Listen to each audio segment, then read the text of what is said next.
انسان زندگی میں جب جدوجہد کرتا ہے، کوشش کرتا ہے، وہ بہت سارے دنیاوی اسباب اختیار کرتا ہے، جتنی عقل اللہ نے دی ہوتی ہے اس عقل کا بھی وہ استعمال کرتا ہے، کوشش کرتا ہے کہ کچھ اچیو کر سکے زندگی میں، کچھ مقاصد کا حصول اسے میسر آئے۔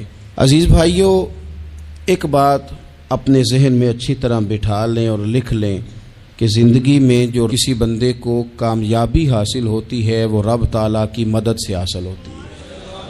اگر رب تعالیٰ مددگار ہو تو پھر کوئی چیز بھی رستے میں رکاوٹ نہیں بنتی، اور اگر مالک کریم کو منظور نہ ہو تو انسان بہترین سیاستدان ہو، اچھا ایڈمنسٹریٹر ہو، اس کا ذہن بڑی وسعت رکھتا ہو، بڑی اچھی پلاننگ کرنا جانتا ہو، سارا کچھ ہو، تو بندہ ناکام ہو جاتا ہے۔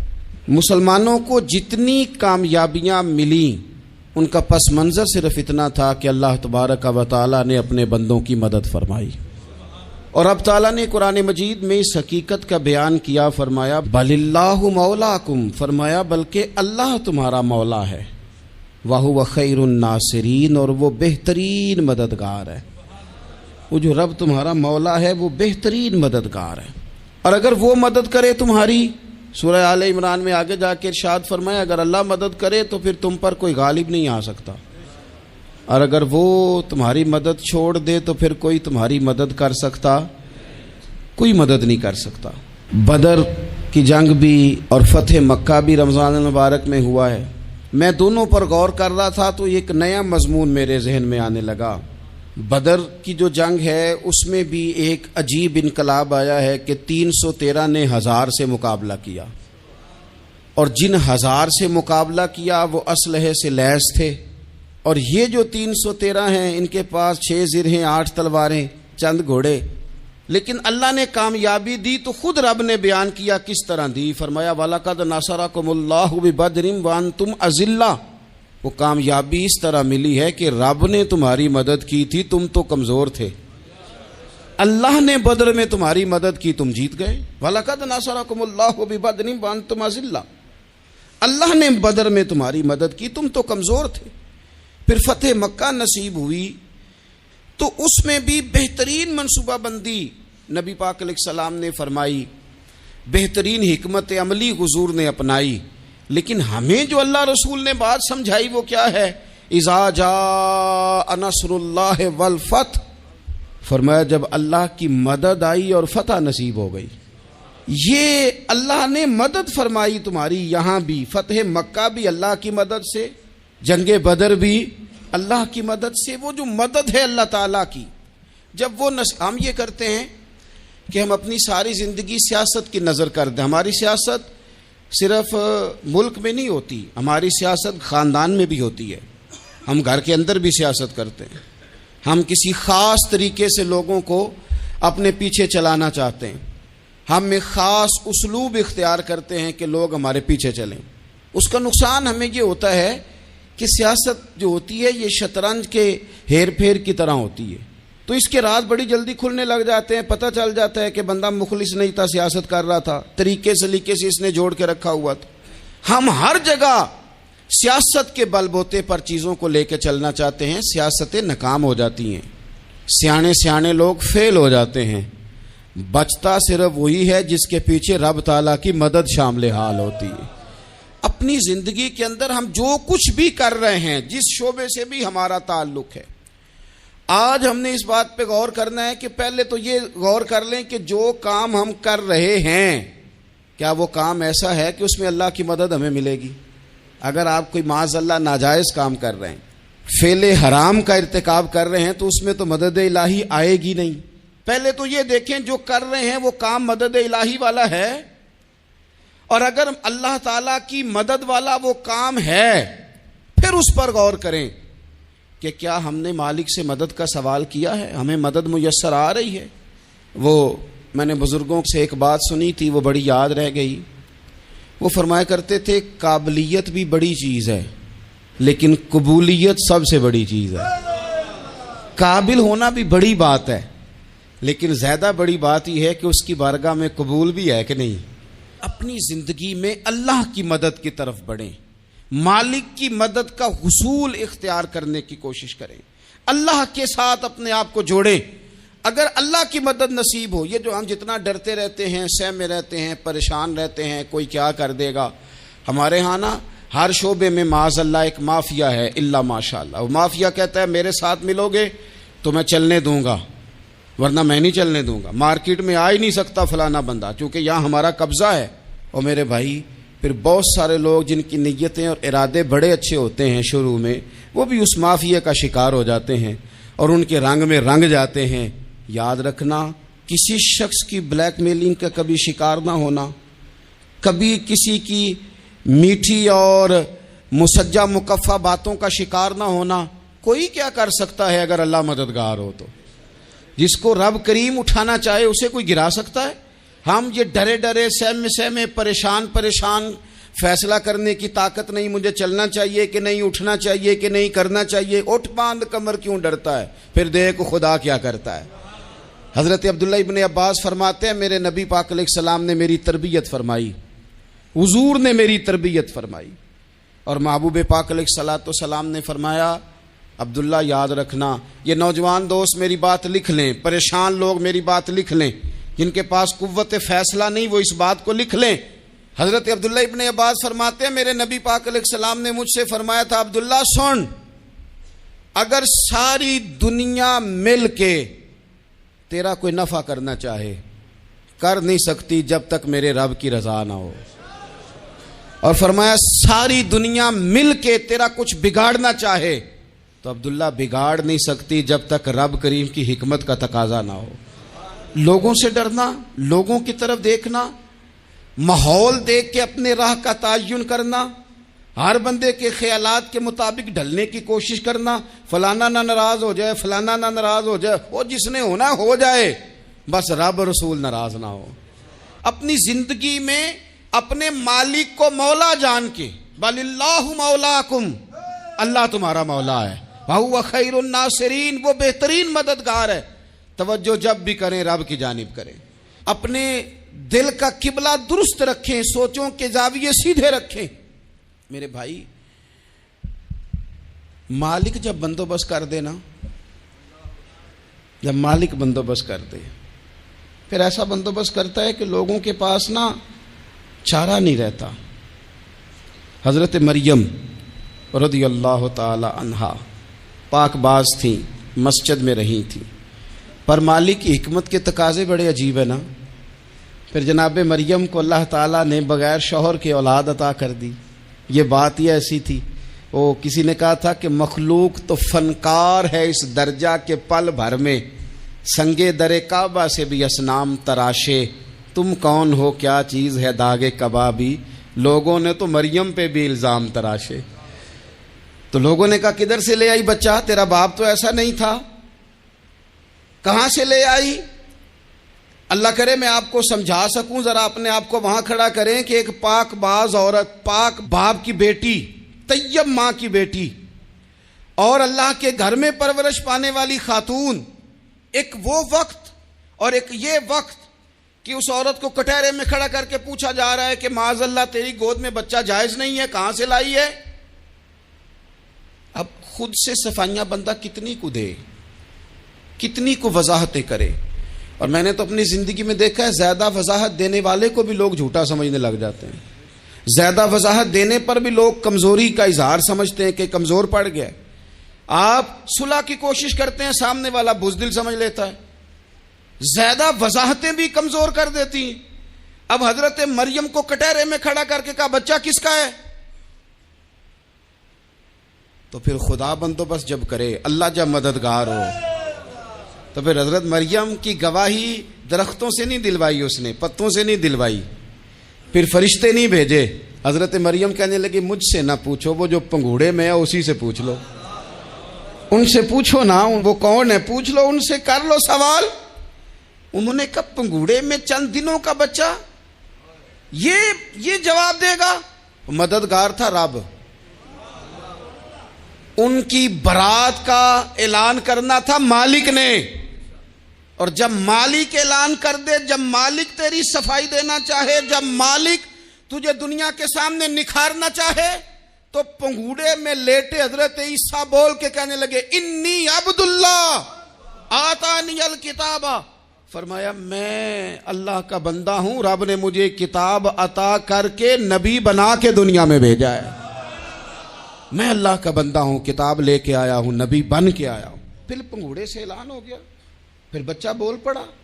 اور یہ ایک دفعہ نہیں بات ہوئی، یہ بنی اسرائیل میں ایک جریج نام کے شخص بھی تھے جو نماز پڑھ رہے تھے، بعض نے لکھا ہے نفل نماز تھی، اماں نے پکارا تو آئے نہیں، تو ماں کے منہ سے نکل گیا تو اتنی دیر تک مرے گا نہیں جب تک کسی بے حیا عورت کا منہ نہ دیکھ لے۔ تو وہ عبادت گزار تھے، لیکن لوگوں نے ان کی عبادت، ریاضت، پرہیزگاری کو نہیں دیکھا، بس ایک عورت کو بھیج کے الزام لگوا دیا۔ وہ عورت آیا جایا کرتی تھی، اب آ جاتی ہیں عورتیں، مسئلہ پوچھنے کی نیت سے بھی آ جاتی ہیں۔ ماحول میں کچھ جگہ ایسی بھی ہیں جہاں عورتیں دم کرانے کے بہانے آ جاتی ہیں۔ وہ خاتون آتی جاتی تھی اس خانقاہ پہ، آستانے پہ، یہ بخاری میں موجود ہے، پھر اس نے کہا میری گود میں جو بچہ ہے یہ انہی کا ہے۔ مجھے بتائیں کیسے بندہ وضاحت دے؟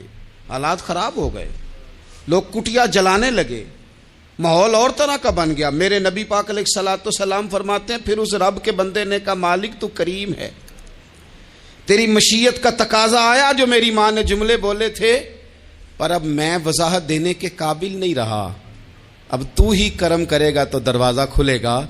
تو وہ چند دنوں کا بچہ پنگوڑے میں بول کے کہنے لگا میں اس درویش کا نہیں، میں تو فلانے چرواہے کا بچہ ہوں، وہ جو بکریاں چراتا ہے۔ رب کی مدد کو پکاریں، اپنے ساتھ اپنے مالک کی مدد کو شامل کریں، تھوڑے رزق پر بھی گزارا اچھا ہونے لگ جائے گا۔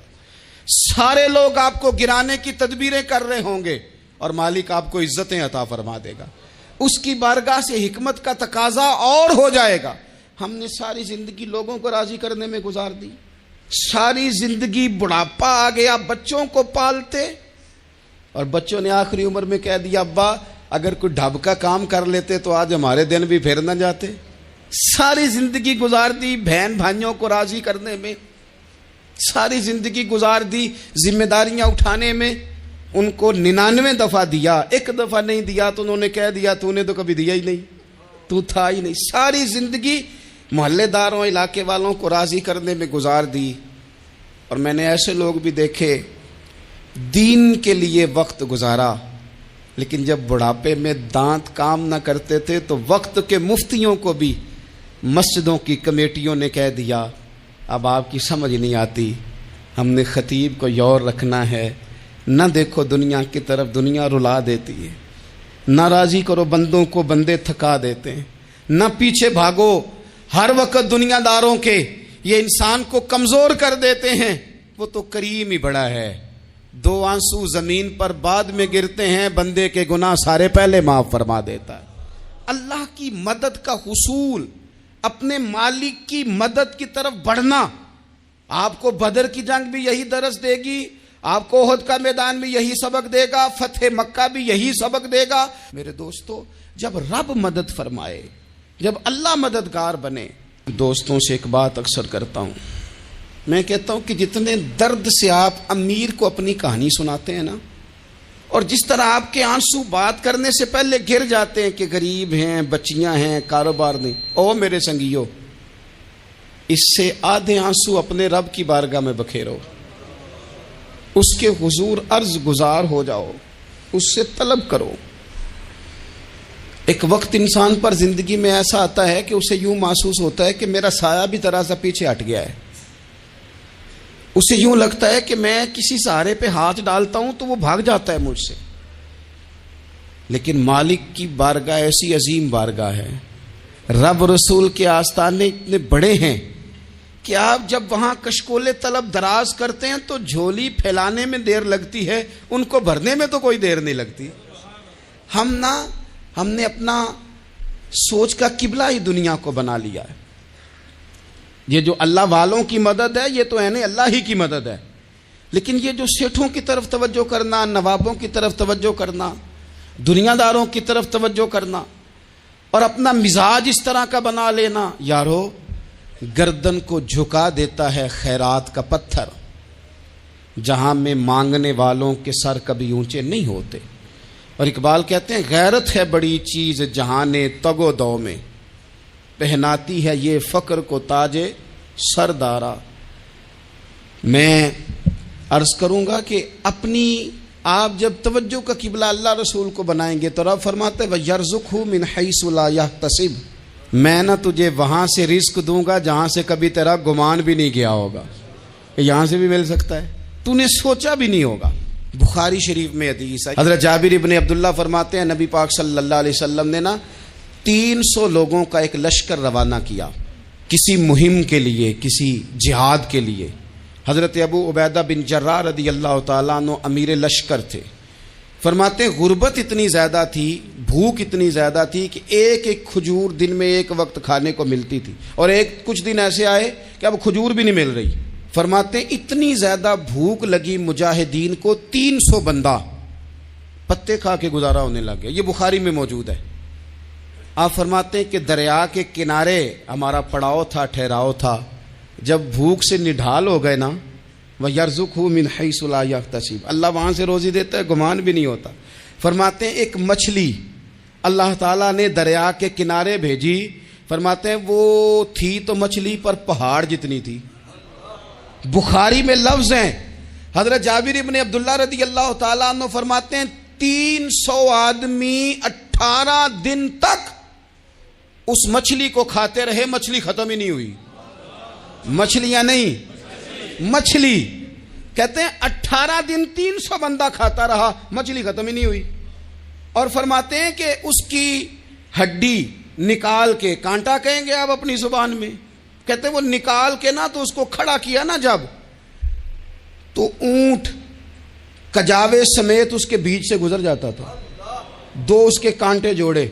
فرماتے ہیں وہ اس کا گوشت ہم کھاتے تھے اور اس کی چربی بطور تیل کے ہم جسموں پہ ملتے تھے، بیماروں کو اس سے سکون آتا تھا، تندرستی شفا ہوتی تھی۔ فرماتے ہیں ہم کھایا بھی ہم نے، اور کچھ لے کے ہم مدینے بھی گئے، اور قربان جائیں نبی پاک نے بھی اس میں سے کھایا۔ ہم نے عرض کی حضور یہ معمہ کیا ہے، یہ ماجرا کیا ہے؟ تو محبوب نے فرمایا تمہارے پاس غذا نہیں تھی، رب نے تمہارے لیے بندوبست کیا ہے، اللہ نے تمہیں دیا ہے۔ مکان شروع کر لیا، ایک صاحب نے وہ مکان بنانے لگے، آپ وہ حساب لگا رہے ہیں، کہتے ہیں میرے پاس اتنے پیسے ہیں، اتنے میں نے فلانے دوست سے کہنا ہے اس نے دے دینے، اتنے فلانے رشتہ دار سے کہنا ہے اس نے دے دینے، اتنے فلانے سے کہنا ہے اس نے دے دینے۔ یہ ساری کاپی بنا کے مکان شروع کر لیا۔ جو روز کہتا تھا نا کوئی حکم ہو جاتے 10 سب سے پہلے اس کو کہا میاں پیسے چاہیے دن، وہ کہندا ہو کل ہی منڈا ٹوریا ہے، کدے تو پرسوں 10 داتے لب جانے سن۔ میں آپ کو اپنے تجربے کی بات بتا رہا ہوں۔ جن لوگوں کا خیال ہوتا ہے نا کہ آپ سٹارٹ کریں فلانا کام، ہم آپ کے ساتھ ہیں، اللہ کا ہی کوئی نظام ہے، وہ بالکل بھی نہیں ساتھ ہوتے۔ لیکن ایسا نہیں ہے کہ کوئی ساتھ نہیں ہوتا، اللہ تعالیٰ بڑے اسباب پیدا کرتا ہے، وہاں سے دیتا ہے جہاں سے گمان بھی۔ ہمارا یہ ذہن بن جاتا ہے ہم ساری اپنے حساب سے چلتے ہیں، اتنے رشتہ داروں سے، اتنے، کون آپ کے ساتھ چلے گا؟ سوال ہی نہیں پیدا ہوتا۔ یہ سارے کام چھوڑ کے سب سے پہلے 2 رکعتیں پڑھو، اپنے رب کی بارگاہ میں، رسول کائنات کی بارگاہ میں گزارشات اور استغاثے پیش کرو، وہاں سے خیر طلب کرو۔ دنیا دار کیا دیں گے، کیا دے سکتے ہیں، کیا حیثیت ہوتی ہے کسی؟ اللہ کہتا ہے وہاں سے دوں گا۔ تو جو اللہ مال دے وہ لینا چاہیے کہ رشتہ داروں کا مال دیکھنا چاہیے؟ جو اللہ دے وہ لینا چاہیے کہ سیٹھوں نوابوں کی جیبیں دیکھنی چاہیے؟ جو اللہ دے وہ قبول کرنا چاہیے یا دیکھنا چاہیے کون سا آدمی کہاں پہنچ گیا؟ چھوڑو، اپنی مٹی پہ چلنے کا سلیقہ سیکھو۔ کسی کے سنگ مرمر پہ چلو گے تو پھسل جاؤ گے، پھسل جا۔ اس پر ایک اور بات عرض کر دوں، صحیح بخاری سے، مسلم سے ایک اور بات۔ کچھ چیزیں ایسی ہیں جن سے اللہ کی مدد آتی ہے، مدد ملتی ہے۔ ایک چیز ان میں سے ایسی ہے جس سے بہت مدد نازل ہوتی، وہ ہے کہ جب رب آپ کو دے نا تو پھر آپ بھی اس کے رستے میں دیں، پھر مدد آتی ہے، پھر اور آتا ہے۔ بخاری مسلم میں حدیث ہے، یہ زیادہ ہی توجہ طلب امر ہے، اس پر آپ غور کریں گے۔ حضرت ابو ہریرہ فرماتے ہیں کہ نبی پاک علیہ السلام نے فرمایا ایک شخص نے بادلوں کے اندر سے آواز سنی کہ فلاں آدمی کا کھیت اور باغ خشک ہو گیا ہے، وہاں برسو اور اس کے کھیت کو سیراب کرو۔ وہ بڑا حیران ہوا کہ بادل سے آواز آ رہی۔ پھر اس نے دیکھا کہ ایک پہاڑی پر بارش ہوئی، وہ بادل وہاں برسا، پھر نالیوں سے ہوتا ہوا پانی ایک طرف چلا تو جس نے آواز سنی تھی حضور بیان کر رہے ہیں، وہ بھی پیچھے پیچھے چلا کہ پانی کدھر جا رہا ہے۔ اس نے جا کے دیکھا کہ ایک مقام پہ ایک باغ کو وہ پانی لگ رہا ہے اور ایک آدمی وہ پانی لگا رہا ہے۔ اس نے اس سے پوچھا تیرا نام کیا ہے؟ اس نے کہا کیوں؟ کہنے لگا بتا نا۔ اس نے نام بتایا تو کہنے لگا یہی تو وہ نام ہے جو میں نے بادلوں کے اندر سے سنا ہے کہ فلاں کے کھیت کو پانی دے دو۔ اس نے کہا یار تو کیا عمل کرتا ہے کہ اسپیشل تیرے لیے بارش برسے؟ یہ بخاری پڑھ رہا ہوں، سیاستہ سے حدیث عرض کر رہا ہوں۔ اس سے پوچھا تو کیا کام کرتا ہے کہ جناب اللہ تبارک و تعالیٰ کا حکم کرم آیا کہ خاص تیرے لیے پانی برسے اور تیرے کھیت کو سیراب کرے؟ تو اس نے کہا چھوٹا ذمہ دار ہوں، پر جب فصل اگتی ہے تو 3 حصے کرتا ہوں۔ ایک حصہ اپنے بال بچوں پہ، بہن بھائیوں پہ خرچ کرتا ہوں، ایک حصہ پورا، اور ایک حصہ دوبارہ کاشتکاری پہ لگاتا ہوں، اور تیسرا حصہ خالص میں نے مسکینوں، یتیموں اور غریبوں کے لیے رکھا ہوا ہے۔ وہ جو تیسرا حصہ اللہ کرے آپ سمجھیں، وہ رب کے بندوں پہ تیسرا حصہ خرچ کرتا ہے نا، تو کریم مالک نے فرمایا جہاں سے غریب کا حصہ جاتا ہے وہ کھیت خشک نہیں رہنا چاہیے، وہ جہاں سے مسکین روٹی کھاتے ہیں وہ خشک نہ رہے، جہاں سے یتیموں کو کچھ آتا ہے کہیں اس کی فصل رہ نہ جائے۔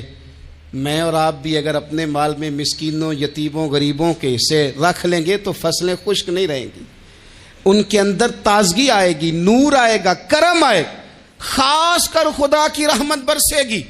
مدد اللہ سے چاہیں، اپنی توجہات کا مرکز رب رسول کی ذات کو بنائیں، پھر آپ محسوس کریں گے کہ بڑی جلدی اللہ تعالیٰ کی مدد آنے لگی ہے۔ کبھی آپ صرف کہہ دیں نا میرا رب میرے ساتھ ہے، اس لفظ میں اتنی طاقت ہے کہ دشمن ویسے زہر ہو جاتا ہے۔ زندگی میں کسی سے بھی لڑائی ہو، اچھی طرح سوچ لیں کہ اللہ اس طرف ہے یا اس طرف ہے۔ اگر آپ زیادتی پہ ہیں تو پھر رب مظلوم کی جانب ہے۔ اگر اللہ کی مدد آپ کے ساتھ ہے تو دنیا کی کوئی طاقت آپ کو گرا نہیں سکتی، اور اگر آپ مظلوم کے مقابلے میں ظالم بن کے آپ کھڑے ہو گئے ہیں اور آپ نے رویہ وہ اختیار کیا ہے کہ جس میں مدد نہیں آئے گی، تو پھر یاد رکھ لیں کہ آپ کوئی بھی ہیں، کہاں بھی ہیں، آپ کمزور ہیں۔ طاقتور تھے ابتدائے اسلام میں، ظاہری طاقت تھی کفار مکہ کے پاس، وہ ڈنڈوں سے مارتے تھے غریبوں کو، ان کے ہاتھوں میں ڈنڈے تھے، پر خدائی طاقت ان مظلوموں کے ساتھ تھی۔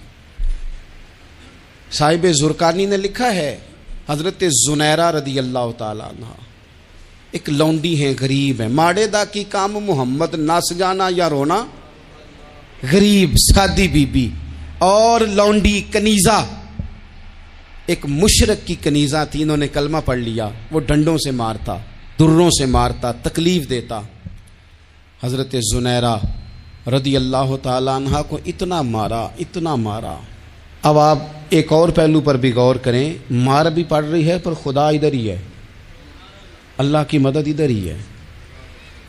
رب کہتا ہے کہ پہلے تو صبر کرنا، ان اللہ مع الصابرین، تو صبر کرے گا تو پھر رب کی معیت ملے گی، ذرا ٹھہرنا، تو تھوڑا ڈٹنا۔ ان الذین قالوا ربنا اللہ ثم استقاموا تتنزل علیہم الملائکہ، تو کہے اللہ میرا رب ہے، پھر تو پہلے ڈٹ، پہلے تو نے ڈٹنا ہے۔ ثم استقاموا، جو ڈٹ گیا، تتنزل علیہم الملائکہ، ڈٹنے والے کے لیے مدد آتی، پہلے تھوڑا ٹھہرنا پڑتا ہے، پہلے تھوڑا صبر کرنا پڑتا ہے، حوصلہ کرنا پڑتا، اس کے بعد مدد آتی۔ مار پڑ رہی ہے، مارا جا رہا ہے حضرت زنیرہ کو، ان کا مالک جو ہے ظاہری آقا وہ مار رہا ہے، یہ کنیزہ ہے، اتنا مارا اتنا مارا، ان کی بینائی چلی گئی، نظر آنا بند ہو گیا۔ ابو جہل آیا اور کہنے لگا زنیرہ دیکھا نا ہمارے بت تیری آنکھیں لے گئے، معاذ اللہ، لات و منات ہمارے بتوں نے تجھے اندھا کر دیا۔ اب ایسا نہیں ہے کہ بی بی روتی جا رہی ہے، روتی جا رہی ہے، مایوسی مایوسی، معاذ اللہ، پریشانی، غریبی بڑی ہے، پوچھنے والا کوئی نہیں، یہ باتیں نہیں۔ کیا جملے ہیں خاتون کے، کیا لفظ ہیں۔ ابو جہل نے تنزیہ کہا، معاذ اللہ، کہنے لگا دیکھا نا ہمارے بتوں نے تجھے اندھا کر دیا۔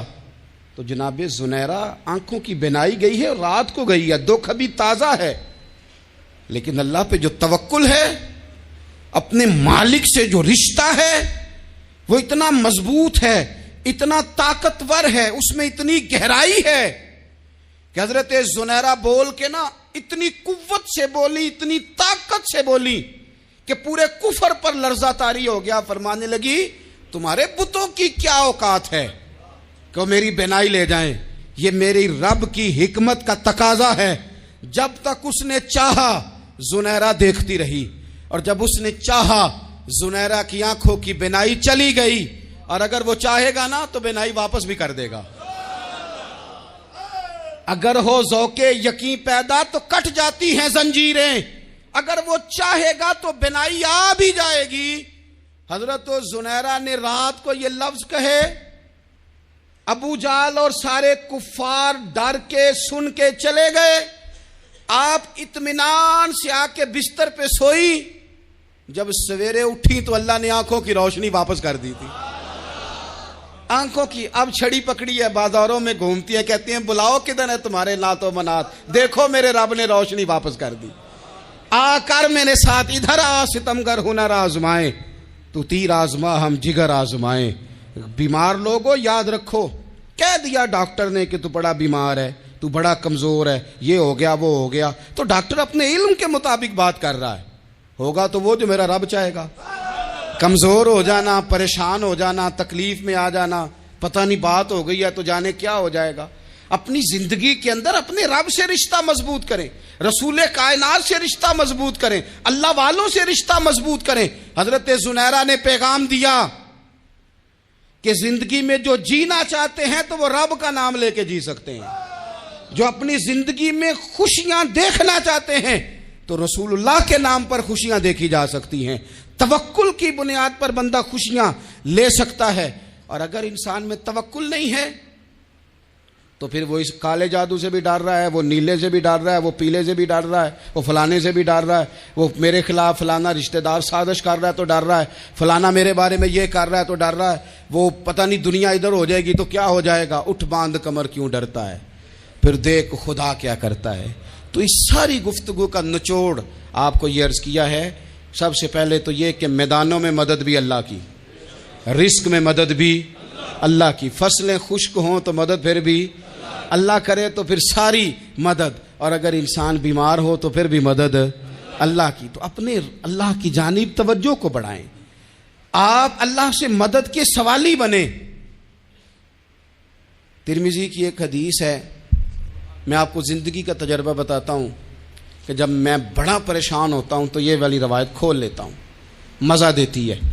میرے نبی پاک علیہ السلام نے فرمایا اپنے دکھ سیٹھوں نوابوں کو نہ کہنا، مالداروں کا نہ کہنا، ورنہ اللہ تمہیں کبھی غنی نہیں کرے گا۔ فرمایا اپنے دکھ اپنے رب کی بارگاہ میں عرض کرنا، جلدی کرے یا دیر سے کرے اللہ تمہیں لوگوں سے بے نیاز کر دے گا، اللہ تمہیں غنی کر دے گا۔ رات کو بیٹھو نا اس کی بارگاہ میں، اسے دکھڑے سناؤ، چھوٹی چھوٹی باتیں۔ حضور نے فرمایا نمک بھی مانگو تو رب سے مانگو، چھوٹی چھوٹی بات سے شروع کرو نا۔ جب بندہ شروع کرتا ہے نا چھوٹی چھوٹی چیزیں تو بڑی ساری چیزیں، یہ اس طرح ہوتا ہے جیسے بندہ رب سے گفتگو کر رہا ہے، مالک مجھے یہ چاہیے، مالک میں یہاں کمزور ہوں، اللہ میں یہاں پریشان ہوں۔ آپ یہ کر کے تو دیکھیں، لمبی لمبی دعائیں مانگ کے تو دیکھیں، اس کے حضور جوڑ کے تو دیکھیں، آپ دیکھیں گے راحت کتنی ہے، سکون کتنا ہے۔